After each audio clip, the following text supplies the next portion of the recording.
Bueno, veo caras nuevas hoy, así que sed bienvenidos en esta mañana. Seguramente percibís que, o cualquiera que entre en esta iglesia un domingo por la mañana, que Jesús es muy importante para nosotros. Lo veis en las cosas que hacemos. Le cantamos a primera hora, después lo recordamos tomando el pan y el vino, le adoramos, le damos gracias, hablamos con Él. En esta oración que hacemos hablamos con Él. En la sociedad, de puertas para afuera, quizá no vemos que se honre tanto a Jesús, por lo que nos transmite la sociedad. No obstante, sí que sigue estando presente en algunos aspectos que son de relevancia en nuestra vida, en nuestra sociedad, en nuestra cultura. Vamos a ver algunos ejemplos. Por ejemplo, las fiestas en España. La Navidad conmemora el nacimiento de Jesús, es una fiesta oficial de nuestro país. Después vemos la Semana Santa, se conmemora la muerte. Después muchas fiestas que tienen que ver con patrones en el verano son parte de algo que tiene que ver también con Jesús, de discípulos de Él o de personas que le seguían. Así que los que estáis en el instituto, los profesores, los maestros, le podéis dar gracias a Jesús por tantas vacaciones. Nosotros, los trabajadores, a veces lo hacemos un poquito menos. Otra cosa que tiene que ver en la que Jesús está presente en nuestra sociedad, en el calendario. La referencia del calendario, de cómo se contabilizan los días, también tiene que ver con el nacimiento de Jesús, y en esto también vemos que está presente.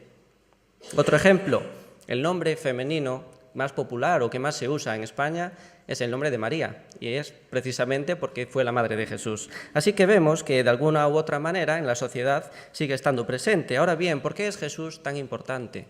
¿Qué hace Jesús tan importante? Tenemos una imagen de Él, sabemos quién fue, sabemos lo que hizo. Vivimos bastante lejos de donde nació y mucho después, más de 2000 años, y aún así sigue estando presente. Vamos a ver algunas respuestas que da la sociedad acerca de quién fue Jesús o quién es Jesús. Hay quien dice que Jesús realmente fue un buen líder espiritual, fue una persona muy moralista que acercaba a la gente a Dios, tenía un estándar de moralidad de lo que se debía de hacer bien y de lo que se debía de hacer mal muy claro. Y fue una persona que fue un buen líder. También político. Sabemos que cuando Él nació y cuando Él vivió y tuvo su ministerio, también esa parte de Oriente Medio estaba dominada por el Imperio Romano. Y era un imperio que realmente era bastante opresivo con las personas. Y lo que esperaban de Jesús es que fuera un buen político, y realmente hay personas que defienden que en su tiempo Jesús, el protagonismo que tuvo y por lo que lo recordamos, es porque fue un buen político. Hay personas que dicen que Jesús es y fue un extraterrestre que vino a nuestra vida, que vino aquí a vivir con nosotros durante un tiempo y que después, recordáis que la Biblia dice que Jesús ascendió a los cielos, que eso fue una abducción de un ovni, que lo vino a buscar y ahora está en otra galaxia viviendo y hay gente esperando a que pueda reunirse con ellos, como en otra galaxia. Ese es otro punto de vista. También ven a Jesús, hay personas que ven a Jesús como un profeta, como una persona enviada por Dios, pero sin ser Dios. Una persona que habla en nombre de Dios, que da a conocer a Dios, pero sin ser Dios. Es el caso, por ejemplo, de los musulmanes, del Islam. Y ahora estamos nosotros, que defendemos que Jesús es el Hijo de Dios, que Jesús es directamente Dios, que ha venido a este mundo. Pero vamos a acercarnos hoy a la Biblia, al texto que tenemos, y vamos a intentar responder 3 preguntas. La primera es esta, es ¿quién es o quién fue Jesús realmente? ¿Qué dice la Biblia acerca de Jesús? Vamos a ver su identidad.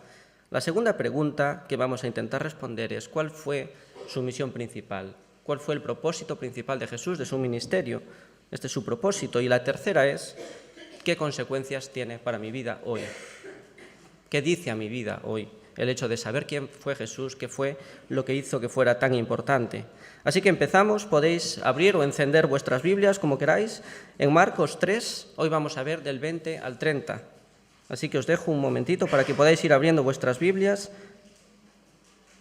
Y vamos a empezar leyendo, no vamos a leer todo seguido, sino que vamos a empezar leyendo los versículos desde el 20 al 26. Y dice así, y se agolpó de nuevo la gente, de modo que ellos, y aquí se está refiriendo a Jesús y a sus discípulos, ni aún podían comer pan. Dice, cuando lo oyeron los suyos, y aquí se refiere a los parientes de Jesús más cercanos, la madre, los hermanos, dice, vinieron para prenderle porque decían, este chico está fuera de sí. Pero los escribas y los fariseos, también vamos a meterlos en este grupo, que habían venido de Jerusalén, decían que tenía Belcebú y que por el príncipe de los demonios echaba fuera a los demonios. Y habiéndolos llamado, les decía en parábolas, ¿cómo puede Satanás echar fuera a Satanás? Dice, si un reino está dividido contra sí mismo, tal reino no puede permanecer. Y si una casa está dividida contra sí misma, tal casa no puede permanecer. Dice, por conclusión, si Satanás se levanta contra sí mismo y se divide, no puede permanecer, sino que ha llegado su fin. Bien, ¿quién es Jesús? Vemos que Jesús en este momento se encontraba en la región de Galilea. Ya Esteban nos decía que Galilea era un sitio muy parecido a Vigo, que tenía mar, y venía gente de muchos otros sitios. Jesús es famoso. De Jesús se oye en todas las tierras que están alrededor, y hay gente que viene, y vamos a ver diferentes perfiles de personas que vienen a ver a Jesús. Vamos a ver, en primer lugar, un perfil. El primero son los discípulos, personas que creen en Él, creen lo que dice y lo siguen. Él es su maestro. Vemos ahora todo lo contrario, vemos personas que van allí en total oposición. Estos son los escribas que vienen de Jerusalén, líderes religiosos del momento, personas que se oponen totalmente a lo que Jesús dijo de sí mismo y a lo que venía a hacer. Y después en otro grupo, que quizás es el más amplio, vemos a personas con diferentes motivaciones, a personas con diferentes ideas, personas pues confusas con saber quién era Jesús. Cada vez que hay alguien famoso, muchas personas van a verlo. Otros, por propio egoísmo, a lo mejor dicen, yo estoy enfermo y esta persona sana, pues voy allí y a ver si me sana y después me vuelvo para mi casa otra vez. Por lo tanto, había diferentes personas. Después estaba la familia, los parientes de Jesús que acababan de llegar. Podemos hablar de María y podemos hablar de los hermanos y hermanas de Jesús. Personas con las que convivió, sabéis que Jesús empezó su ministerio con 30 años, convivió durante esos 30 años con su familia. Pues su familia estaba allí también. Ahora, ¿qué estaba haciendo Jesús en este momento? Este texto de Marcos no nos lo dice, tenemos que ir al texto paralelo de Mateo para entenderlo, y dice así: entonces fue traído a Jesús un endemoniado, ciego y mudo, y le sanó, de tal manera que el ciego y el mudo veía y hablaba. Jesús estaba demostrando su poder. Jesús estaba haciendo un milagro en presencia de esta multitud, y parece que era algo que hacía continuamente, porque nos dice el texto que ni siquiera podían comer pan, que estaban muy atareados, estaban entre uno y otro, no tenían tiempo ni siquiera para comer. Jesús estaba liberando a una persona, estaba demostrando su poder. Esta persona, este demonio que tenía dentro, no le permitía ni hablar ni le permitía ver. Y Jesús en un momento determinado hace un milagro y este espíritu sale y esa persona de repente empieza a ver, y la consecuencia es que las personas estaban atónitas y decían, ¡buah, qué pasada! ¿Cómo hace este hombre estas cosas? ¿Qué buscaba Jesús con esto? ¿Por qué demostraba este poder? ¿Por qué hacía estos milagros?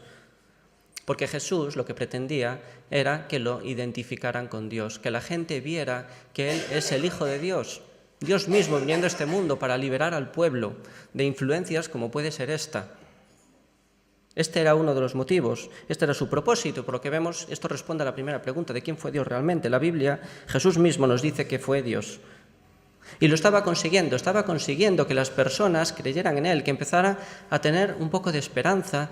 Y hubo un par de personas que nos dice Mateo, tampoco lo vemos aquí en Marcos, que dice, ¿no será este ese hijo de David? ¿No será este ese Mesías que se nos ha prometido? ¿No será este ese Salvador, este libertador? ¿No será este Dios? Y en ese preciso instante es cuando los escribas que estaban allí dicen, no. ¿Cómo que este viene de parte de Dios y que tiene el Espíritu de Dios? De eso nada. Este por quien está poseído no es por Dios, es por Satanás. Fijaros lo que significó para Jesús que alguien delante suya, Jesús poniendo fe en las personas, que alguien viniera y aplastara la fe de esa manera. Y dijera, no, viene de parte de Satanás. ¿Qué hace Jesús? Le responde. Les dice una parábola, les dice, ¿cómo es posible que un reino se divida contra sí mismo? Si un reino lo que justo pretende es asentarse, como el reino de Satanás, por ejemplo, dice, ¿cómo es posible que yo, viniendo de Satanás, empiece a liberar a la gente de esta esclavitud? Hay una serie que está muy de moda ahora, que es Juego de Tronos. No sé cuántos de los que estáis aquí la veis, pero seguramente veis que se habla de ella. Y precisamente son reinos que están intentando luchar entre ellos para conseguir un trono. ¿Y en qué cabeza cabe? Y aquí Jesús actúa de forma muy racional, que uno de esos príncipes, de esos reinos, que quiera luchar contra otro, se dé la vuelta y le diga a sus propios soldados, luchad contra vosotros. Esto lo que hace es hacer que ese reino vaya a su fin. Esto no es lo que pretende Jesús. Jesús actúa con lógica. Vemos tres elementos aquí en esta situación en la que son evidencias para nosotros de que Jesús era Dios. El primero de ellos es el poder. Lo vamos a ver de forma recurrente en el Evangelio, cómo Jesús utiliza el poder. Poder para manifestar y para atestiguar y para que la gente vea que Él realmente es Dios. Incluso su familia estaba asustada en este momento, viendo a Jesús actuar así. Decía, pero este chico, ¿cómo es posible que haga estas cosas ahora? Y se lo querían llevar. Se lo querían llevar precisamente porque veían que había algo sobrenatural en Él. Otro elemento que nos ayuda a entender que Jesús es Dios es la oposición de los líderes espirituales que había en ese momento. Porque si Jesús hubiera sido un charlatán, hubiera sido un moralista, hubiera sido un revolucionario político, a ellos les hubiera dado igual. Pero estas personas querían acusarle, estaban directamente esperando a que Jesús dijera que es Dios, y por eso Jesús no lo dice directamente que es Dios. Estaban esperando eso para prenderle, para acusarle y para matarle. Esta oposición de estas personas nos ayuda a entender cómo el propósito de Jesús era decir que era Dios. El tercer elemento es la coherencia. La coherencia de las respuestas de Jesús, de cómo Jesús intenta llegar al corazón de las personas. Cuando uno dijo en alto, este no será el hijo de David, es porque conocía las Escrituras, conocía lo que habían dicho los profetas antes de las características que iba a tener este profeta, este Mesías esperado, este Salvador. Y Jesús eso lo conocía. Qué importante es para nosotros ver coherencia en nuestra fe. Lucas Leis, en un momento determinado, dijo, hay que recordar que el Evangelio no es solo una fe que se siente, también es una fe que se piensa. Tenemos una base histórica para entender lo que hizo Jesús, un hilo conductor en la Biblia que nos ayuda a entender lo que se dijo de Él antes, mucho antes de que Él naciera, y lo que se dijo después, y cómo los hechos todos guardan una coherencia en sí mismos.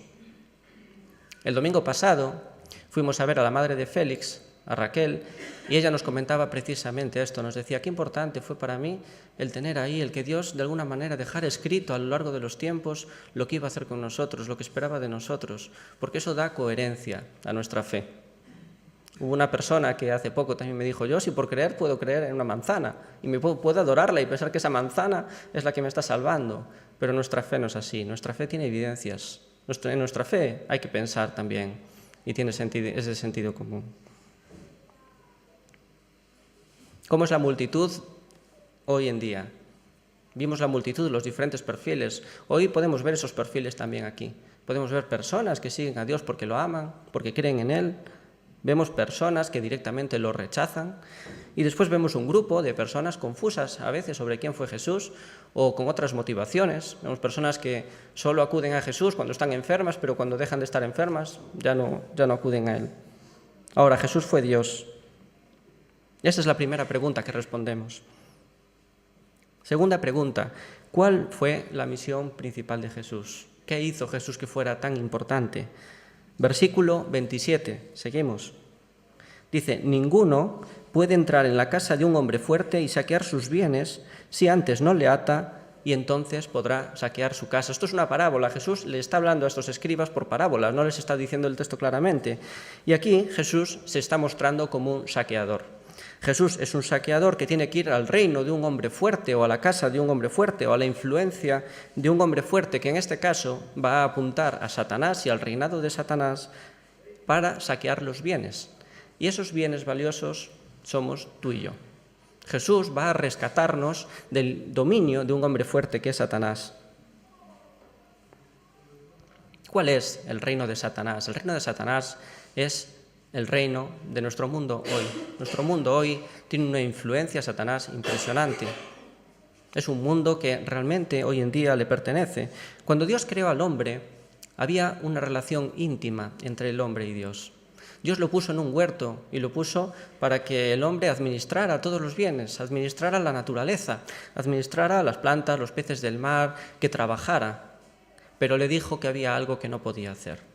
Le dijo, de este árbol no vas a poder comer, puedes hacer lo que quieras, pero de este árbol no vas a poder comer. Y el hombre desafió a Dios. Ese primer hombre, Adán y Eva, desafiaron a Dios. Y en ese momento en el que el mal entró en el hombre, la relación con Dios se rompió. Y a partir de ahí, toda la humanidad, nosotros heredamos una tendencia natural a hacer el mal. Detectamos esto en nuestras vidas. Ya desde pequeñitos vemos como los niños empiezan a desafiar muchas veces a los padres. ¿Veis esto? Tenemos una tendencia natural y, por otro lado, también muchas veces la elegimos. ¿Cuántas veces sabemos que tenemos que hacer bien las cosas? Sabemos lo que tenemos que hacer y realmente no lo hacemos. ¿Cuántas veces Dios nos da toques para que entendamos lo que espera de nosotros y nosotros decidimos hacer todo lo contrario? Ese es el mundo en el que vivimos hoy. Un mundo dominado directamente e influenciado por Satanás. Y vemos las consecuencias, vemos las características de ese reino, son visibles. Desde el comienzo de la humanidad vemos guerras sangrientas, porque el egoísmo y el ansia de poder de una persona, o de varias personas, o de muchas personas, quisieron estar por encima de lo que debían de hacer y de lo que Dios quiere para nosotros. Y por eso vemos guerras, vemos sistemas totalitarios, por la televisión todos los días, sistemas en los que unos pocos tienen mucho y unos muchos tienen muy poco. Vemos sistemas injustos, vemos, por ejemplo, el cambio climático. El planeta se está calentando, están advirtiendo de que nos estamos cargando el planeta y eso es una consecuencia, vivir en un reino corrupto, en un mundo en el que hay personas que deciden, por tener a lo mejor un poco más, decidir que el mundo no tiene por qué ser sostenible o que los de después cuando vengan pues ya se las arreglarán. Y vemos como el mundo realmente no va por buen camino. Vamos a acercarnos un poquito más. Otros ejemplos, relaciones rotas. Hay relaciones rotas en tu vida, hermanos que se pelean porque quieren una herencia de los padres y al final lo importante que es su relación deja de existir.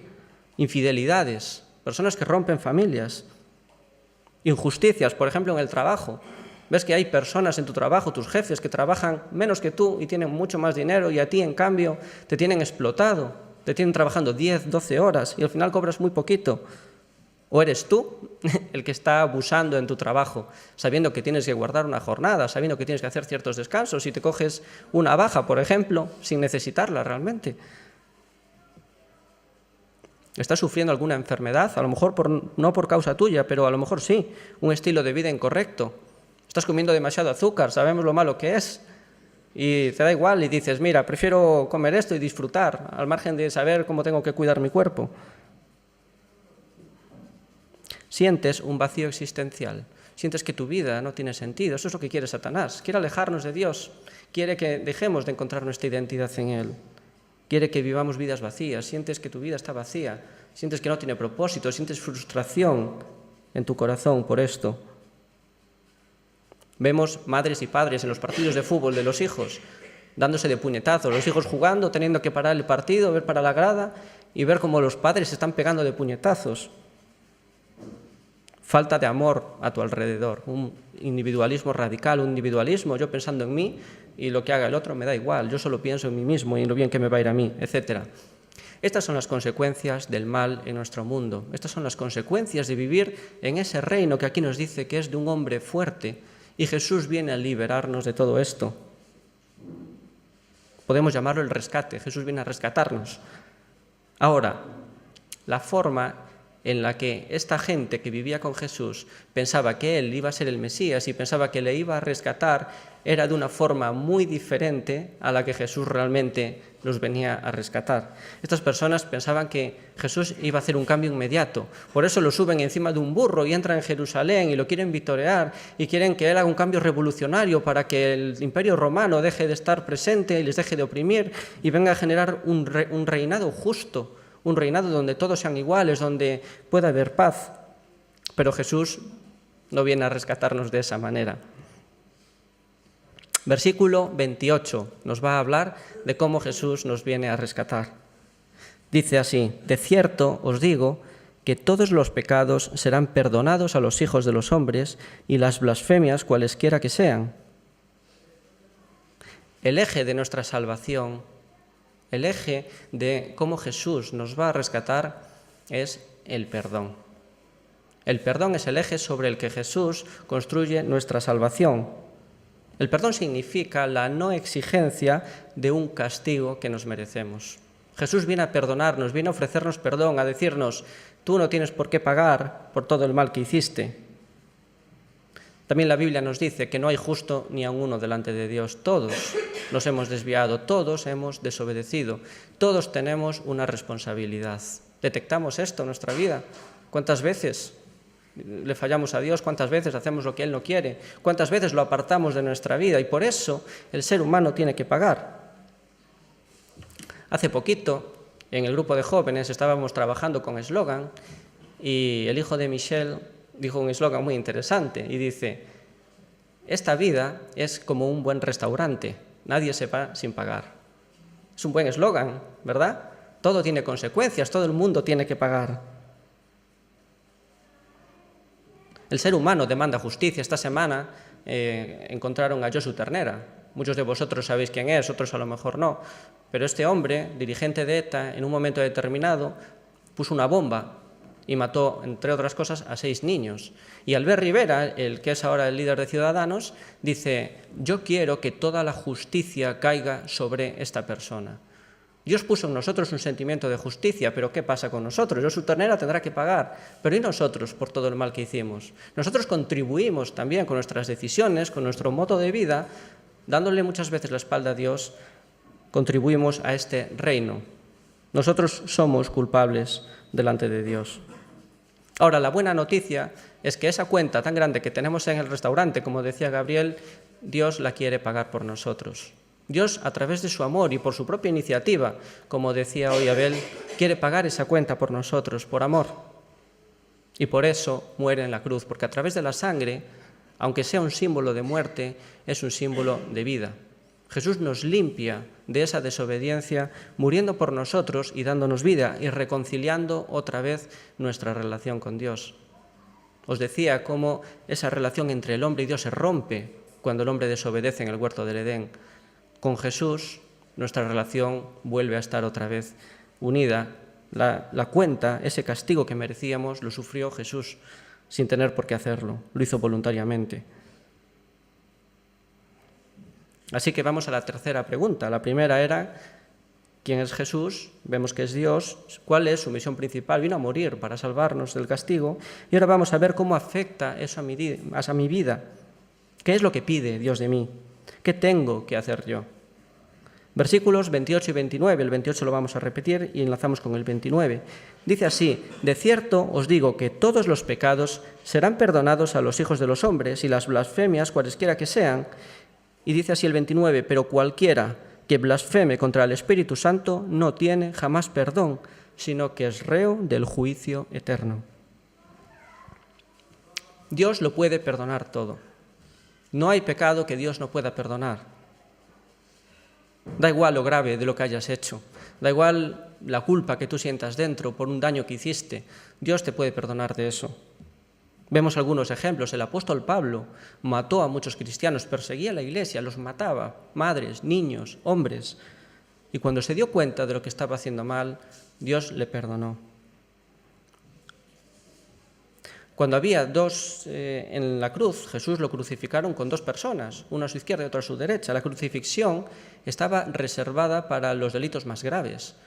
Y hubo uno de ellos que le dice: Jesús, yo merezco estar aquí por lo que hice, pero tú no. Acuérdate de mí cuando venga tu reino. ¿Y qué le dice Jesús? Le dice: no, hiciste algo tan grave que tú no puedes estar conmigo. No le dice eso. Le dice: de cierto te digo que tú hoy estás conmigo en el paraíso. No hay pecado que Dios no pueda perdonar. Él murió para que cualquier cosa que hiciéramos quede perdonada.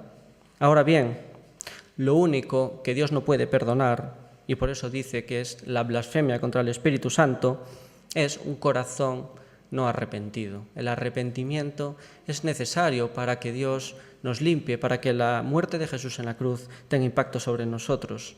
Un corazón no arrepentido, un corazón que se opone a Dios, un corazón que no reconoce su culpa, que se mantiene alejado de Dios, un corazón orgulloso, un corazón que se mantiene de forma deliberada en oposición a Dios, sin creer, aún con las muchas oportunidades que tiene. Dios no puede perdonar esto. Nuestro destino, si nos mantenemos en esta posición, es el infierno. Es una eternidad alejados de Dios, sin la presencia de Dios con nosotros. Esta advertencia Jesús la hace a los escribas directamente, porque los escribas se estaban manteniendo en una oposición. Y es un mensaje de amor, no es un mensaje para condenarlos, es un mensaje claro para que ellos tengan clarísimo cuál va a ser su destino si se mantienen así. Es un mensaje para que reflexionen sobre su conducta, para que reflexionen la imagen que están teniendo de Jesús. Se les están dando muchas oportunidades y ellos se mantienen directamente en oposición a Dios. Concluimos. No sé cuál es tu situación, no sé cómo has venido hoy a la iglesia. No sé si ya le has dado gracias a Dios y reconoces tu culpa. A lo mejor has escuchado este mensaje muchas veces, a lo mejor Dios trabaja contigo en tu corazón, pero aún así tu orgullo no te permite darle gracias a Dios. No te permite reconocer tu culpa. No te permite reconocer la deuda que tienes con Dios. O a lo mejor has venido en esta mañana sin saber este mensaje, la primera vez que lo escuchas. Es un buen día, sea un caso u otro, para que le des gracias a Dios por primera vez. Puedes hacerlo de forma personal. No hace falta que se lo digas a nadie, es una relación entre tú y Dios. Darle gracias a Dios, reconocer, Señor, realmente te he desobedecido. ¿Cuántas veces he hecho las cosas mal? Noto que mi relación contigo no está bien, está rota. Y gracias por haber pagado el precio que tenía que haber pagado yo. Muchas gracias, Señor, por haber hecho eso. Quiero honrarte a partir de hoy en mi vida. Este es un buen momento para decirle esto a Dios. Si esto ya lo has hecho, puedes sentirte perdonado. No hace falta que vivas con culpa. Puedes sentirte desde hoy perdonado. Puedes volver a decirle gracias a Dios y recordarlo, lo que Él hizo por ti. Puedes compartirlo con las personas que sabes que se sienten culpables, que sientes que están alejadas de Dios y no conocen este mensaje. Podemos tener la sensibilidad suficiente como para pensar en ellos y hacer lo que Dios quiere. Vamos a acabar con una canción. Adelante, Miriam, la va a cantar Miriam y Keila con Rubén, y este es un buen momento para que reflexionemos, para que le demos gracias a Dios por lo que Él hizo por nosotros.